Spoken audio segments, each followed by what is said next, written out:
300 বছরেরও অধিক প্রাচীন এই জনপদ নোয়াখালী। নারকেল সুপারি ঘেরা ভাঙা ঘোড়া চোরাবালি আমাদের নোয়াখালী। এই নোয়াখালীতে ব্রিটিশ, মুঘল, ভারতের জাতির জনক মহাত্মা গান্ধী থেকে শুরু করে অনেক ইতিহাস আর ঐতিহ্যের ধারক এবং বাহক। আজও অনেক স্থাপনা রয়েছে মুঘল এবং ব্রিটিশদের। সেই সাথে মহাত্মা গান্ধীর স্মৃতি বিজড়িত গান্ধী আশ্রম এই নোয়াখালীতে রয়েছে। এই নোয়াখালীর বীর শ্রেষ্ঠ রুহুল আমিন জীবন বাজি রেখে এই দেশকে স্বাধীন করেছিলেন। যেহেতু ফেনী, নোয়াখালী, লক্ষ্মীপুর এবং চাঁদপুর এই 4 ডিস্ট্রিক্টকে একত্রিত করে আমরা নোয়াখালী বিভাগের জোর দাবি জানাচ্ছি। সেক্ষেত্রে ফেনীর দাগন ভূঁইয়ার বাসা শহীদ সালাম এই বাংলাদেশের এক বীর সৈনিক।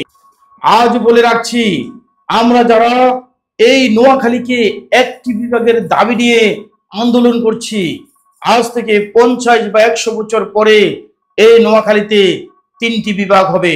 কারণ বাংলাদেশের মধ্যে এই নোয়াখালীর কোল জুড়ে যে সকল ভূমি আমাদেরকে প্রাকৃতিকভাবে সমৃদ্ধশালী করছে, নিঝুম দ্বীপ, স্বর্ণদ্বীপ, হাদিয়া, সন্দ্বীপ থেকে শুরু করে দিন দিন যেই ভূমি বিস্তার পাচ্ছে নোয়াখালীতে, নোয়াখালীর এই পরিমাণ ভূমি হবে বাংলাদেশের অর্ধেক। তখন আর আন্দোলন করতে হবে না, এদেশের সরকার বাধ্য হবে এই নোয়াখালীতে 3টি বিভাগ করার। তাছাড়া কুমিল্লার যে সকল লোক বলছে কুমিল্লাতে টিচার্স ট্রেনিং সেন্টার রয়েছে, শিক্ষা বোর্ড রয়েছে, আরো অন্যান্য সরকারি দাপ্তরিক প্রতিষ্ঠান রয়েছে, সেই হিসাব করলে আমরা আপনাদের কথা অনুযায়ী আলাদা একটি স্বতন্ত্র বিভাগ হওয়ার দাবি রাখি। কারণ আমরা আমাদেরকে সমৃদ্ধশালী করতে হলে ওইসব প্রতিষ্ঠান আমাদের এরিয়াতে স্থাপন করতে হলে আর এই বিশাল ভূমির এই জনগোষ্ঠীকে সমৃদ্ধশালী করার জন্য আমাদের একটি বিভাগ অবশ্যই প্রয়োজন। আপনারা যেহেতু বাংলাদেশের একটি জেলা, বাংলাদেশেরই একটি অংশ, সেই ক্ষেত্রে আপনাদেরকে বিভাগ করলে আমাদের কোনো আপত্তি নেই।